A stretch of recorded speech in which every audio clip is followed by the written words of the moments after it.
some of these TikTok theories about the year 2024 will have you shaking your head at the fact that we just got into this year and it's already some BS happening. Just watch.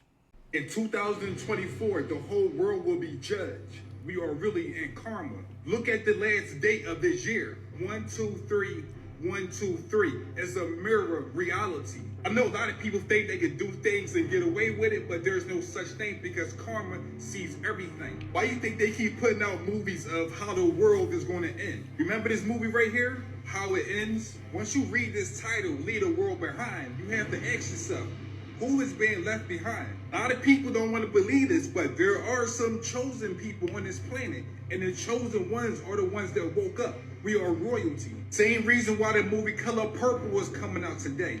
The color purple represents royalty. Everyone that's not royalty will be left behind when the new world builds over. Remember, everything is connected to this date, December 31st. 2023. 1, 2, 3 represents steps going to a new journey, and 1, 2, 3 the opposite way is the same thing. So either you're going to step up or you're going to step back down because the reality is changing.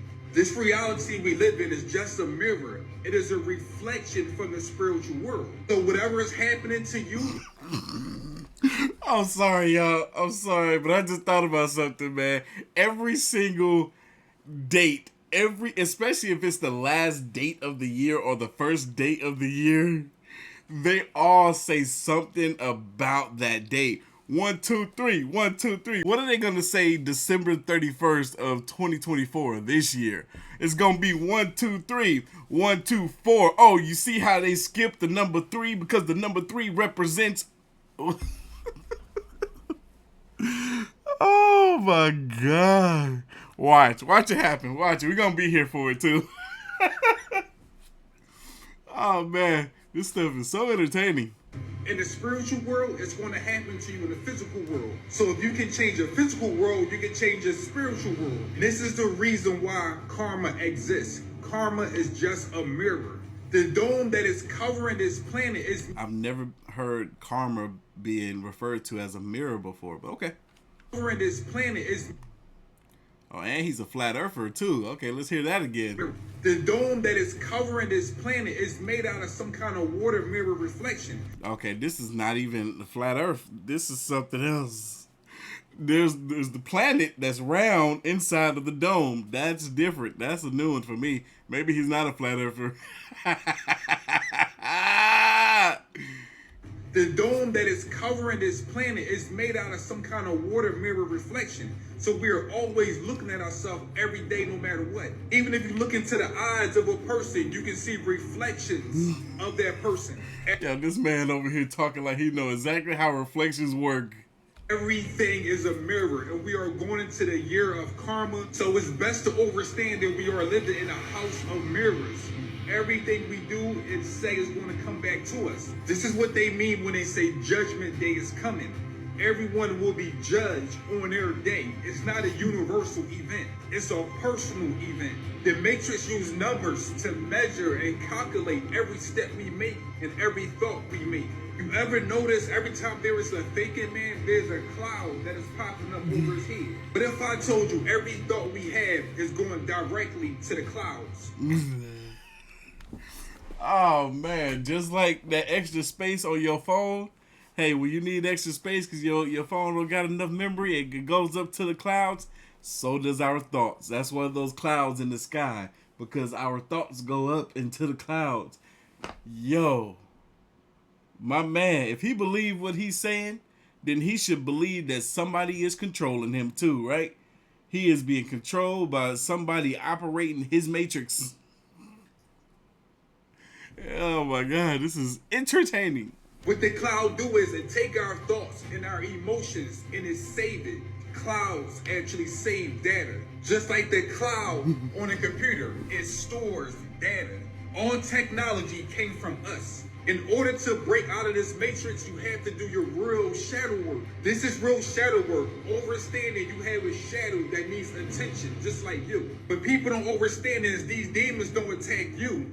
They attack your light body or your dark shadow. If you have eyes to see, you will understand what this movie was trying to tell you. There are royal people that's going to make it off this planet. That's why they offer you the red pill or the blue pill. When you take both these pills at one time, you get the color purple. This is why the color purple is now coming out. Because some of us are actually royalty, and we won't leave this planet. For more info, you can check out the ebook. See, my favorite color is purple. That's why I got purple in the text on my shirt and purple in the sky under the text on my shirt, and then purple in the text down here on my shirt because royalty. Look, y'all, I just wanted to reciprocate his energy for a second. Leave me alone. Do you believe history really does like repeat itself? Depending on what it is, hell yeah. Because there's a thing going around, it's like an 80-year theory, whatever, that something big happens in the world every 80 years. 80 years ago was, I think, 1944. That was the peak of World War II. 80 years before that, the peak of the Civil War started. And that's when, like, Abe Lincoln was elected president again, and that's when the Civil War was, like, really going. And then 80 years from that, in 1784, was, like, the end of the American Revolution. So it's like every 80 years there's something big that always happens, like, very traumatic to history. So people think that in 2024 that's what's going to happen. Oh, wow. You know what? I've never heard that before, but if those dates do line up, then heck, I would believe it to be true. After all, people do believe that we are approaching a potential civil war here in the West, and we'll be foolish to believe that it couldn't happen. Earthquake hits Japan January 1st, 2024. Y'all, this right here. So sad. So sad. I bet people really thought the world was coming to an end. There were several earthquakes that struck in multiple places across the world, all within 6 hours, I believe, of one another, on the date January 1st, 2024. Some people took that as a sign that, hey, something is coming. The world may be coming to an end. Don't let that scare you. Don't let that scare you. None of us really know when our time is coming. Dang, it took me a long time to say that. I'm sorry. This is incredible footage, though. Look at this. It almost seems as though these people out here in Japan aren't being instructed or haven't been instructed when it comes to protocol in regards to dealing with earthquakes. We got people that's watching from all over the world right now. What do they tell you in your country in regards to what's the best practice in dealing with an earthquake? Do they tell you to get underneath something, hold on to something that's grounded? What do they tell you? Comment down below. We want to know. January 1st is a false New Year's. You're actually celebrating the Roman god Janus, who is the god of endings and beginnings. It's because he has two faces, one looking into the future and one looking into the past. On the first day of January, which was named after Janus, right? January, Janus.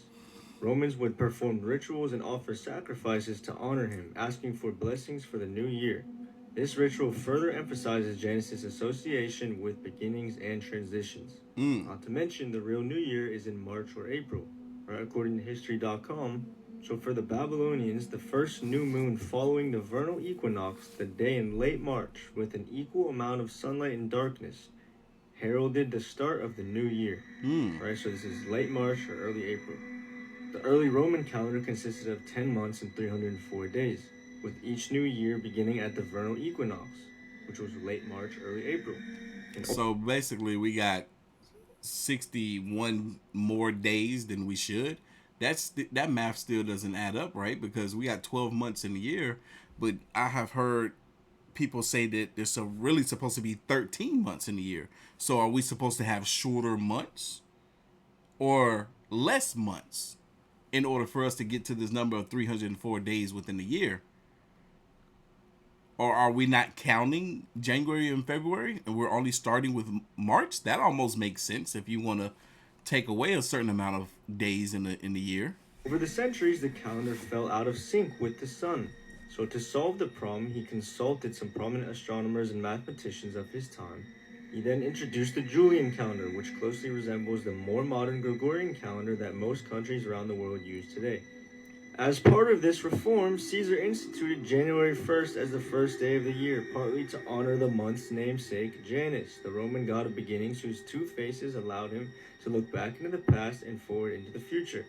Romans celebrated by offering sacrifices to Janus, exchanging gifts with one another, decorating their homes with laurel branches, and attending ruckus parties. Sounds familiar. The real New Year also aligns with Exodus 12 verse 2. This month shall be unto you the beginning of months.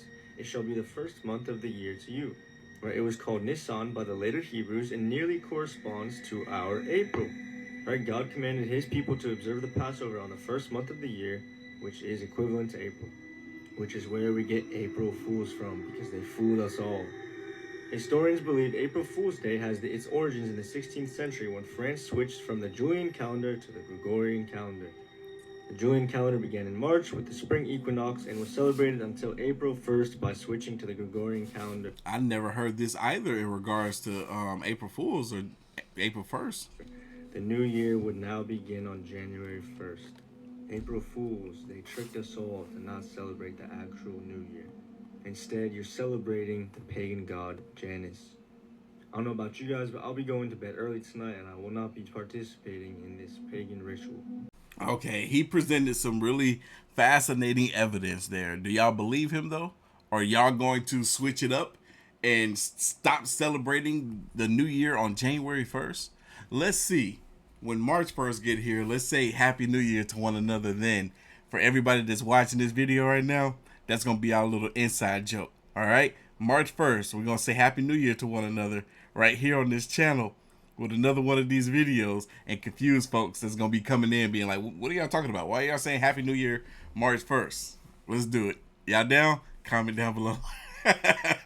In a couple days' time, everyone is going to be mindlessly celebrating New Year's. However, there is a massive issue with this. New Year's isn't actually on January 1st. In fact, every ancient calendar since the beginning of time all ran off the celestial calendar, which is actually a 13th month cycle. God implanted this wisdom on the turtle shell. Every single turtle shell has 28 sections on the outside and 13 sections on the inside. This represents... Is that true about turtle shells? This represents our lunar calendar. And this is the calendar that all of our ancestors used. So there are 28 days per lunar cycle and 13 cycles per year, which actually makes April 1st New Year's Day. And it is no coincidence that they call this April Fool's Day because... Oh, darn it. See, look, I just said we was going to celebrate or say Happy New Year on dang on March 1st. Now, he over here saying we need to say it on April 1st, kind of like what the other dude said or alluded to. We're not doing that. So we're sticking to March 1st. You have all been played for fools. Now, going back to the turtle shell, this would represent 364 days plus 1 day of rest. The sun, the moon, and the stars are all one big calendar. This is why every 365 days, the constellations align in the exact same spot since the beginning of time. Which, by the way, is impossible if we're doing this, just another lie they fed you. Now, women that are in tune with the divine feminine that don't take birth control are always in tune with the lunar cycles as far as their menstrual cycles are concerned. Our predecessors have subtracted 1 month out of the year to sever our connection with the sun, the moon, and the stars. But I have not been fooled, and neither should you. Peace and love. That'd be crazy over here saying Happy New Year on April Fool's Day. You gonna be confusing the heck out of so many folks because they gonna be like, April Fool's, right? No, I mean, Happy New Year. This is the first of the new year. So you trying to tell me that for 4 months I've been sitting here writing 2024 on every piece of document that I have signed and it was yet to be 2024? I'm confused. This 1775 Bible shows that March is actually the first month of the year, and Sunday, yes, you heard right, is the first day of the week. Take a look. And so this right here Duh, Sunday is the first day of the week. is the Bible from 1775 telling us at the time that we used to have 13 months. The first month of the year is March. Look at all the way to the end, guys. There's 13 months. 13 months. Wait, hold on. I gotta look at this because this ain't making a whole lot of sense to me, I don't think. March, April. Then they got April. Wait, hold on. April, May, June, July, August, September, October, November, December, January, February, March. I tried to make sense of this, but this ain't making no sense to me. Maybe y'all can explain it better. First day of the week, Sunday. Second day, Monday. Look at that. Seventh day or Sabbath, Saturday. This is Still, he said that like it's any different than right now. 7 days in the week starts with Sunday, ends with Saturday. This is the proof right here. I've always been a curious soul, but not in the way you'd expect from scholars or historians. My explorations take place from the comfort of my own home, often late into the night, guided by the soft glow of my laptop screen. This is how I ended up watching a video by Mark Pyers on his channel, Mark Inspires. What I discovered there sent me straight down a rabbit hole. Mark presented an old Bible from 1775, and it wasn't the antiquity of the book that caught my attention, it was the content. According to this Bible, the first month of the year is March, and each week begins on a Sunday. I paused the video. Sunday as the first day? March as the first month? That's not what any calendar I've ever hung on my wall has shown. The curiosity in me sparked. I wondered, if what I was looking at was true, why did everything change? Wait, hold on. I'm confused because they're not putting enough emphasis on that. He talked about the month starting with Sunday. Well, we all know that a month can start with any day of the week. So, was it supposed to be that every month started on a Sunday? Or is it just every week, as we know, starts on a Sunday? What I was looking at was true. Why did everything change? Who decided to flip the script and shift the months around? And why does it feel like we might be out of step with the rhythm that was once so ingrained in our culture that it was worth printing in the good book itself? It was like finding a piece in a puzzle that I didn't know was missing. The more I thought about it, the more questions arose. What if the holidays we celebrate, the ones we've been told were based on ancient traditions, were actually aligned with a different rhythm, one dictated by this forgotten calendar? Take Christmas, for instance, often said to be a rebranding of pagan festivities. If we were following this old system, where would that leave December 25th? Hold on. Let me go back to this old system. I'm seeing 1, 2, 3, 4, all the way to 12, kind of like going clockwise on the clock here. It says March to April, and then it says April to May, and it goes 29 days, 30 days, 29, 39, 30, 29, 39. Each month has one more or one less day. But even on this, I'm only seeing 12 months. So where they get this 13 month from? Yeah, we got to question this stuff as we're watching it. Where would that leave December 25th? Would it hold the same meaning if it didn't coincide with the winter solstice as neatly as it does now? Could this alternative arrangement of time affect not just holidays, but our everyday lives? I'm not an academic with a wall of degrees, but that night, I felt a responsibility to learn more. There was a sense that by understanding the past, by peeling back the layers of changes and adaptations, I might find something essential. Something about how we connect with the universe, with each other, and how we find our place within the cycles that govern our existence. And so, I began a journey, one not through dusty library shelves or ancient ruins, but through the digital realm of information, armed with a newfound determination. I was ready to see where this old Bible's tale would lead me and what it might reveal about the world we think we know so well. Discovering that Sunday might actually be the starting point of the week necessitates a serious reconsideration of cultural and religious norms. It presents the startling idea that the day we traditionally dedicate to rest and religious observance could indeed be Saturday. Such a perspective carries weighty implications for contemporary religious customs, hinting that widespread practices might not align with this historical viewpoint. Astrologically, the impact of such a shift cannot be understated. Each day's energies are traditionally tied to a celestial body, which... Yeah, am I tripping here? We all know that Sunday is the first day of the week, right? It goes Sunday to Saturday. It's not Monday to Sunday. Come on. according to astrological systems, can influence human affairs. Misalignment between our constructed week and this celestial ordering might disrupt the intended flow of cosmic energies into daily life. For adherents of astrology, this calls into question the very foundation of their practice, suggesting a need for a thorough reassessment of how days and their corresponding planetary energies are observed and honored. This raises the fundamental question: who was it that altered the configuration of our week, thereby altering the fabric of our lives? The catalyst for such a change is not immediately evident. It may have been an incremental process influenced by the shifts in religious and secular authorities over the millennia, or it might have been an intentional move to distance contemporary practice from ancient traditions. One of the things Constantine did was because he wanted the pagans to worship God, Jehovah, was he moved the day of worship to the day of the sun, which is why we now worship on Sunday, because Sunday became a pagan day. One thing is clear: there seems to be a deliberate discrepancy between our current temporal structure and that of historical records, though the motivations behind this are still veiled in mystery. The departure from the calendrical structure as outlined in the 1775 Bible could imply that many facets of our daily existence are misaligned with both historical precedent and perhaps celestial design. This misalignment extends to significant dates of observance.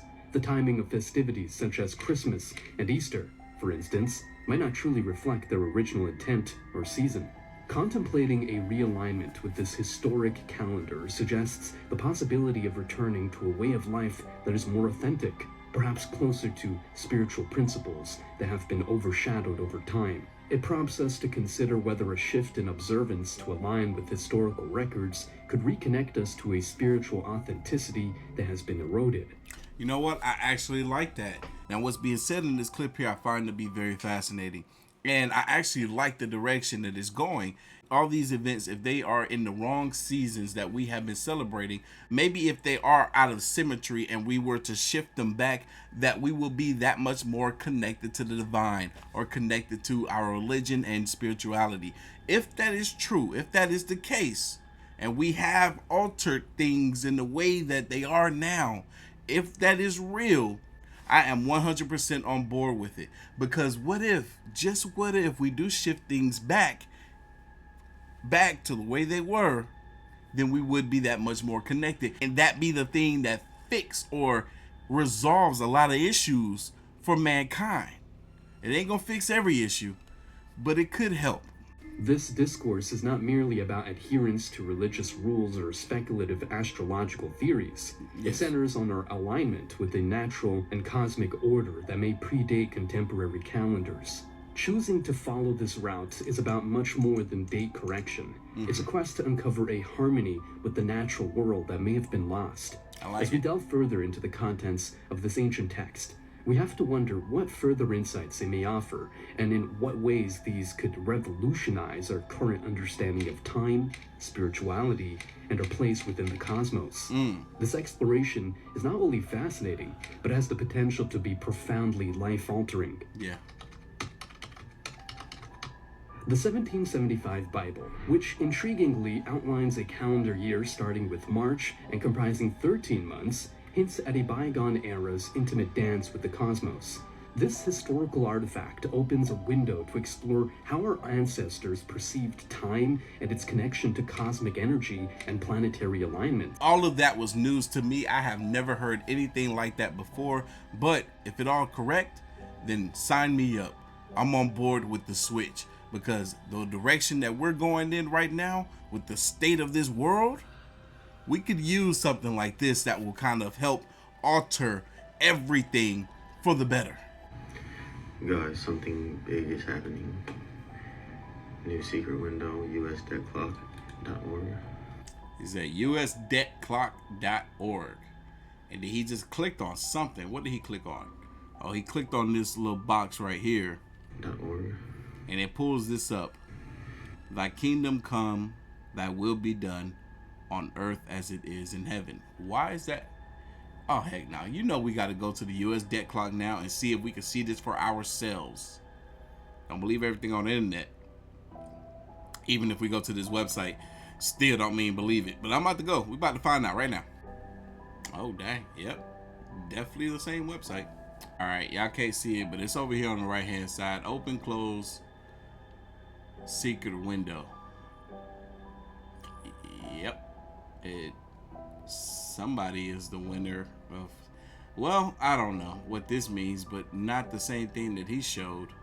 U.S. national debt is at $34 trillion freaking dollars. That's outrageous. Absolutely outrageous. In the Disney Genetic Engineering Lab will be unveiled to the public. Right. Now, Tracy, most of our viewers are already familiar with a lot of the products that have come out of the Disney Lab. Yes, but how exactly do you create a Hilary Duff or a Miley Cyrus from scratch? Right. Well, we're going to find out exactly how it's done right now, because joining us live from the Disney Lab is one of their lead geneticists, Dr. Andrew Rourke. Welcome, Dr. Rourke. There's quite an operation you've got going on out there. Thanks, Jim. So the stars that we see on TV are actually grown right here? That's correct. They're grown and developed here. We engineer their brains for advanced singing and dancing capabilities, even posing for photos. By the time they grow to desired size, these child stars are fully ready for the camera or the concert tours or whatever Disney chooses to put them in. That is simply amazing. Now, how long does it take to actually create a star from scratch? Well, not very long at all. We use the exact same DNA structure for all of our stars, and then we simply tweak minor details like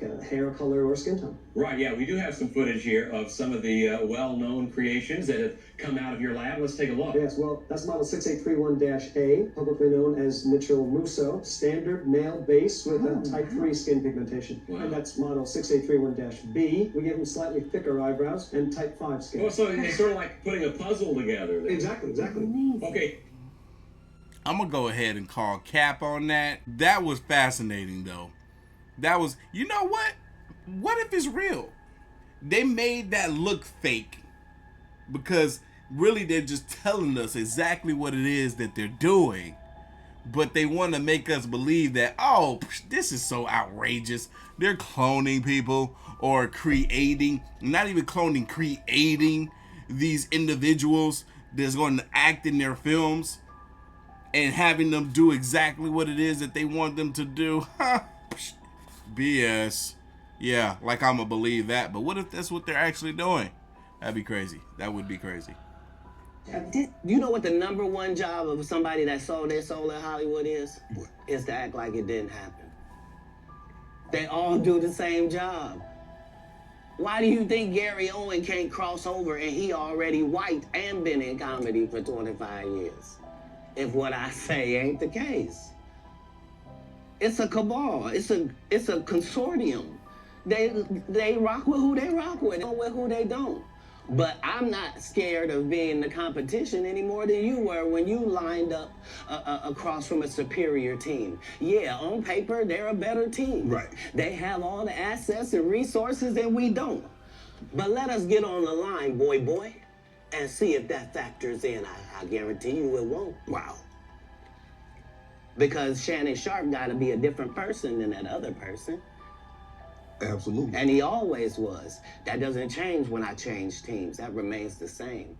That's how a legacy is built. So all of these shortcut takers,